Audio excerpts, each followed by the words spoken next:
Welcoming to the channel, Joshua Zeman. Josh, I was watching your stuff back in 2016 and going, I have a lot of strong feelings about documentaries and things you should and shouldn't do, and you shook those up for me. Um, I'm very leery about becoming a character in my own work in that way. Mhm. Mhm. And you just went right for it and found a good middle ground where I think you were holding together ethically, but moving the story forward, being an investigator, and showing what it's like to be a civilian investigator. Did you find that troublesome at all, or was it as easy as you made it look? It definitely wasn't easy, and I think it's always a dance. I think what made it easier in this case is the fact that we were dealing with, at least in the killing season, we had a moral compunction. And I think that that's really important. And the moral compunction was that Suffolk County PD was not releasing information to anybody, Right. to the families, to the community. And what happens when you don't release information is that people start to create narratives that may or may not be true. And that's a real danger because then those stories just start to really fly off the handle. Absolutely. And so it was important to go down some of those paths to prove, if we could, that they weren't really paths. And at the same time, provide information, maybe show what was going on. The irony here is that here we are now in 2025, and this story is still going on. And Yeah. we're, we, right now, we're doing a podcast where we're going back and looking how close we came Hmm. to actually catching Lisk. And of course, we didn't, but how close we came is really quite terrifying. Not just that we were so close, but that we as civilians were able to get that close or that the police didn't get that close. Yeah, well, I think you're touching on something very important there, and that's I know my viewers are like, John's going to pull out his usual rant here. Yes, I am. Law enforcement, when they don't enable the public to help them, is not going to get help from the public. And when you don't give the right details and put those out there, what do you expect to get back? On top of that, we are now in a day and age where there really isn't good mainstream journalism happening at this point. It used That's to right. be in the 1950s that a reporter would go to a crime scene and he would literally be walking around the crime scene. We don't have that nowadays. I mean, the closest is what you guys did essentially. And I'm waiting for law enforcement to catch up with that methodology and understand that a little bit, because now people like their public information officers are Mhm. so much more important, and they are crucial to that stream, that possibility of solving those cases by releasing the right information. Um, What you've just touched upon is monumentous, to be honest. And I'm so glad that you talk about it in this way. Thankfully, with that case, we had folks like Bob Kolker, who wrote Lost Girls, which in a lot of ways people will say is one of the last best true crime novels, it's great. Yeah. for sure, right? And so thankfully, we had a little bit of a sounding board in that respect, but there wasn't a lot else out there. We didn't know how much Newsday was in bed with what the DA and and the police chief were doing, and that's another thing to take into account, those Right. politics that are going on and how much they're going to report. This was also, I think it came in at a unique time. The explosion of the amateur sleuth, the armchair detective, web sleuths. I was so into what web sleuths could do, the Yeah. possibility of the power of the crowd. And this almost was the perfect case to do it. Hmm. Yeah. And it's just so interesting that you say that. It's so prescient. Um, what the problem was is law enforcement, of course, in this case, they didn't want that, Right. which is a whole news story. But and then we have just law enforcement that's behind the eight ball. Yeah. It's very interesting. They're just they're doing things the old cop way from the 1960s, 70s, and 80s. They're not thinking about this. And it's a shame because if police departments engaged the public with these menial tasks, Hmm. what may seem menial, there's so much work that they could do. And it was very interesting to see what at least was happening with NamUs. identifying missing persons, people like Carl were doing. So we knew that could help. Uh, so I hope that law enforcement agencies are catching on Yeah. in some respect. They're going to have to.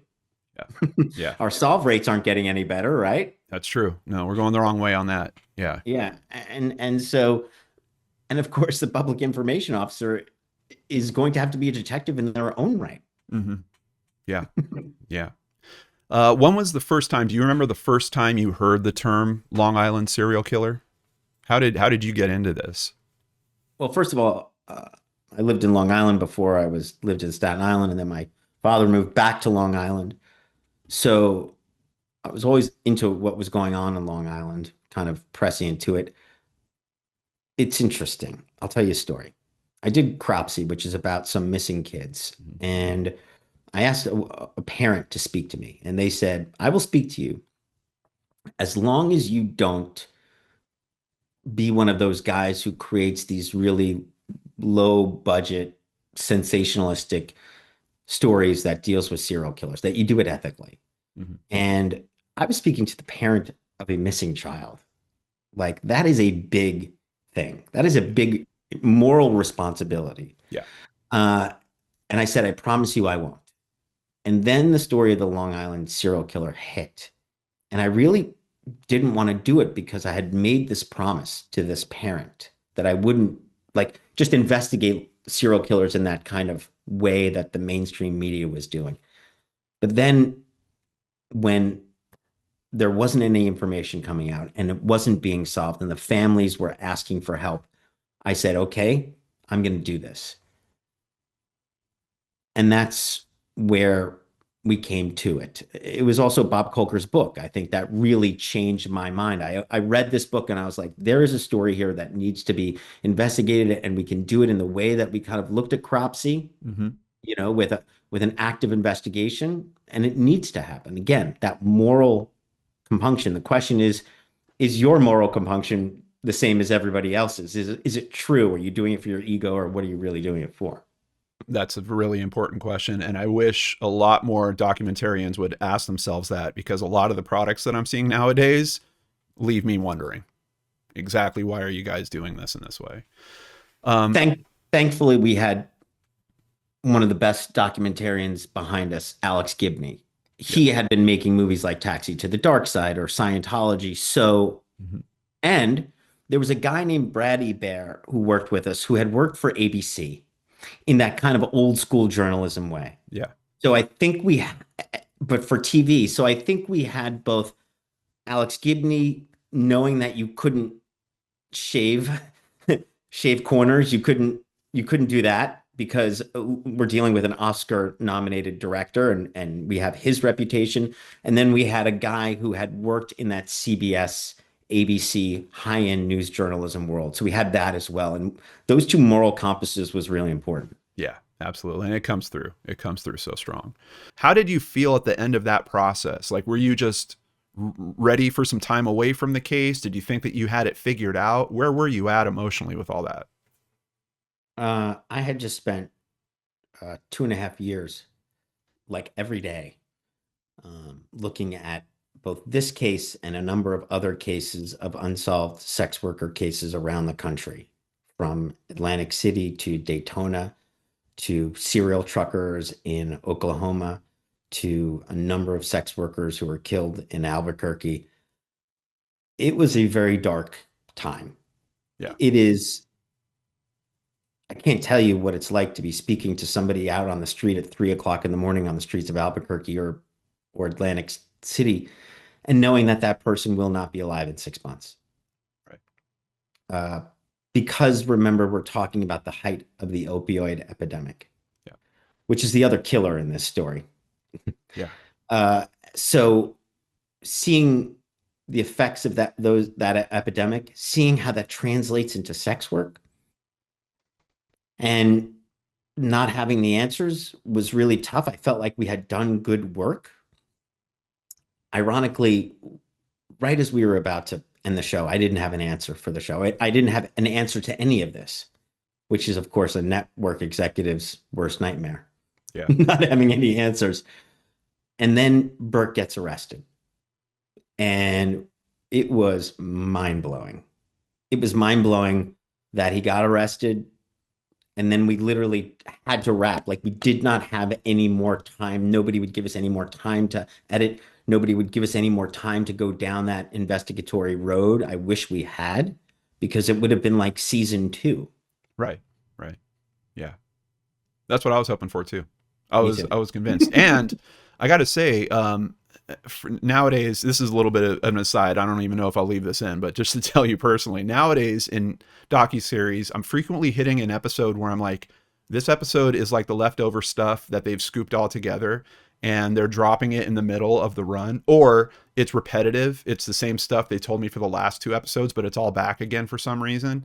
It was such a good thought and approach to take those other roads, to look at other crimes related in nature, to see if you can find parallels and all that stuff. If it made sense that, oh, this was a truck driver maybe that was responsible for this, or and it was interesting. It was just, I haven't seen that style used since then. It's risky because we know that we want to talk about how the ultimate idea is that there's all these cases that people think related. Four sex workers in Long Island at the time, Yeah. the GB4 theoretically, four sex workers in Daytona, four sex workers in Atlantic City. And the web sleuth community was making these links that in some ways were interesting, Mm-hmm. but at the end of the day, they weren't truly connected. Yet we still wanted to investigate it because it just shows that at the end of the day, it's not some super duper serial killer that's responsible for all this. It's a bunch of individuals, it's a bunch of men, and it's a bunch of law enforcement agencies that allow this to happen. Right. Right. Now people will say, but you went down this path and you tried to link these to this, and that wasn't really true. It was a little frustrating that people didn't quite see the narrative that we were Yeah. trying to go for. That's not how I took it at all. I took it as sometimes you'll have things that are almost set up like straw men in conversations, and you got to charge to them to knock them down, and that's Yes. basically. And there's a hugely valuable lesson in that, for the keyboard warriors, for the web sleuths community, Yeah. for, hey, that little linkage that I made in my mind because I read this news article next to that one Mm-hmm. might not pan out when you just break it down to the basics. Are we in the same location? Does the time frame match? Is there anything about the victimology or the scenes that match? And that's how you learn that stuff, like watching someone. Okay. And that's, I mean, honestly, that's a big part of what I did on Brain Scratch for years and years and Mm-hmm. years. Mm-hmm. My audience would tell me, John, what about this thing? You haven't looked at this yet. And I would go run it down and say, okay, look, this is why I didn't want to run it down, but now I have, and here's what I found. Are you guys happy now? So I think I But what was that understood it. experience? But that's a tough experience because Yeah, people are very wedded to their notions, for especially sure. when they feel that they found it. Yeah, yeah, absolutely, absolutely. And basically, when I was first getting started into this, I was convinced that if I gave them the right information, I could help them see through that. And then when I found that I had a success rate of like less than 20% at that, I was like, okay, I'm just gonna start avoiding that. I'm not gonna try to turn people. I'll still do the dance and run down the road you guys want me to run down. But if I get to the end and say this doesn't link up, I'm gonna say this doesn't link up, and I'm not going to expect you to change your mind, basically. Yeah, that, Um, that, that's an important you're right. realization. These things they become very personal, like especially for that type of community. It's Mhm. things are getting very different now because true crime has hit this mass appeal, ultra wide, like everybody has some form of true crime that they're watching now. But Mhm. that fandom is not the same as the 60-year-old grandmother that goes to web sleuths every night with her cup of coffee, and she stays up all night and she's going through thread after thread after thread and linking together things. Or I know one of their big success stories is the t-shirt where they needed to find the manufacturer and they were able Yeah, to trace that down. Like yeah.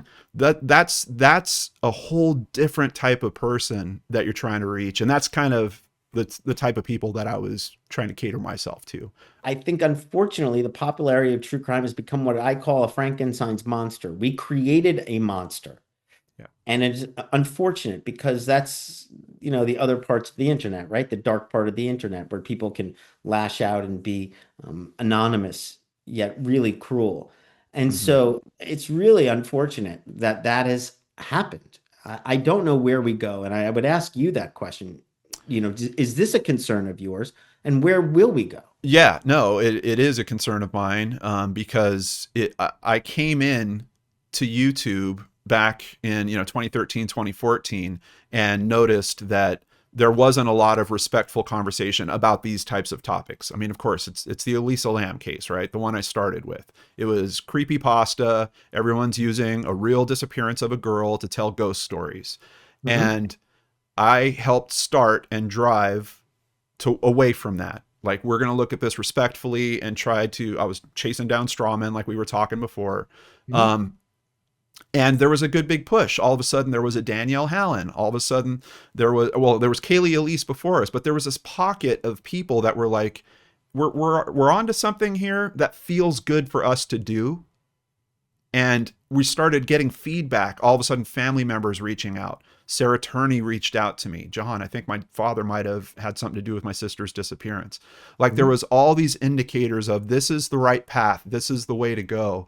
And I'll tell you, the dam broke in 2020. In 2020, when everyone got shuttered in, something changed, something shifted, and all of a sudden there was a huge influx. And that's where we started finding a lot of creators stumbling around and all of a sudden jumping into having these giant audiences, but not really having those experiences of like sitting across the room from a mother of a missing person. Like, Yeah. like when you deal with that situation, it changes you, and especially if you deal with it time and time and time again.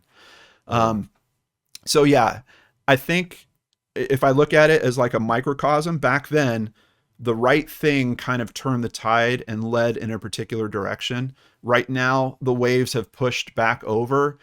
I think there's going to be another right thing. I don't know what it is yet. I've been searching for it myself, because it's one of those things. There's If you're interested in being helpful to people, you're going to go be helpful to people. If you're just interested in hearing another story with a content creator, sitting on the edge of their bed telling you a spooky story before you go to sleep, that's just a different thing. And Mhm. we need to find the separator again.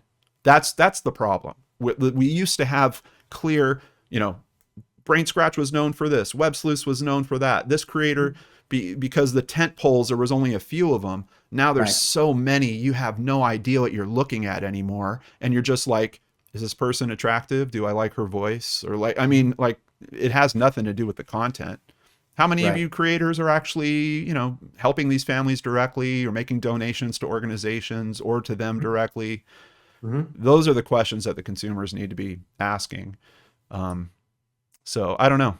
I don't I know. mean, and do you think that, I mean, because I'll be honest, this was never my milieu. I was a filmmaker. Hmm. But now also the content is changing on places like Netflix, where they don't allow us to have certain styles of, or they don't want certain styles of investigations anymore. Yeah, That the popularity has also not only shifted the creator space in YouTube and and all these other social media platforms, but also in the bigger platforms as well. it has, and I'm starting to see a trend there of people recognizing that. And what I think is going to happen there is the stories are going to move away from those platforms. Which is Um, why we're now moving to YouTube, where we could tell the stories that we always had wanted to tell, the yeah, stories that were cool and interesting, and people were like, "This is bonkers." I don't think I could have told Cropsy yeah, or The Killing Season or Murder Mountain necessarily in today's world. I could have told Sons of Sam because serial killers are evergreen, right. but and so as a result, I think we're going to see a different move into YouTube and places like that, which is theoretically good because theoretically the cream rises to the top. The Yeah, problem is how do you separate that out? yeah. Oh no, there are creators. I'm seeing products that I feel like if Cropsy dropped today, people would think, oh my, that's a really really good YouTube creator. Hmm. Where years ago it's like, no, that's a professional documentary product. Like, and Yeah. and that's the thing, just the levels have changed for all that kind of stuff. um I've got a Netflix story, but I'll share it with you after we're done recording here. Tell us about Sinister. Oh, Sinister is a new podcast that I have just for all the reasons we discussed. It's time, I think, to take some of that control back from a creator standpoint and to dive into some stories that are maybe don't necessarily speak to 55 million people across the world. Yeah. Maybe there's a story out there for 5 million. Maybe there's a story out there for 10 million. Yeah. So I think that those are the stories I want to tell. So we have this podcast, and right now I'm just going back and re-interviewing a ton of people who I've always wanted to speak to. Mm-hmm. And unfortunately, the place that I always would get to speak to them was in a sit-down interview right before we were going to talk about something. Right. So now I actually get to sit there and just, in my brain, I've got 30 years of true crime rolling Yeah. around in there, and I can't wait to get it out. All these stories. It used to be that we would have to create sizzles and decks and have all these discussions do all this work to have a discussion about a story. And that's good work because it really makes you understand what the story is about and do all that research. But at the same time, I just want to have casual conversations with people about important topics like we are having now. Yeah. Yeah. No, I know that feeling. I know that feeling. So we will have a link. Yeah. We'll have a link to SinisterPodcastJZ down below. Is there a website for it also? No, just the YouTube channel at the moment. Okay. Facebook page? Didn't I see a Facebook page? No. No, not yet. Isn't there one coming soon? Like before this airs? I'm sure there will be. I'm sure there will. I have another film that's actually currently in theaters right at the moment. So I've been spending a lot of time promoting that, which is called a film called Checkpoint Zoo, about a totally different topic. And I like to mix it up every now and then. This is about 5 people who saved 5,000 animals from a zoo in Ukraine. Oh, so that's an animal story. Man, that sounds like a great story. I'll definitely have to check that out. Is it streaming yet or? Not streaming yet. It's currently in theaters. So all right. It is in Chicago this weekend, and next week it'll be in Hudson, New York, and all over the place, all over the country. Awesome. Are you traveling around with it? Or are you doing talks? Yeah, I just did. I was just in New York City. Next week, the week after that, I did LA. Then I was in Miami. Then I was just in Chicago. Then I'll be in Hudson. Then I'll be going to Houston, Texas. And then I'll be going back to Ukraine to show the movie in Ukraine. So all over the place. Wow. Great. Well, enjoy yourself and stay safe on that trip. Apparently it's a little rough over there right now. It is a little. It's exciting though. Yeah. Well, Joshua, thank you so much for joining us here. I really appreciate your time and your insights. Keep up the amazing work, and fingers crossed. I hope someday our names are in the credits together on something. Oh, that would be great. Yeah. Careful what you wish for. I'll take it.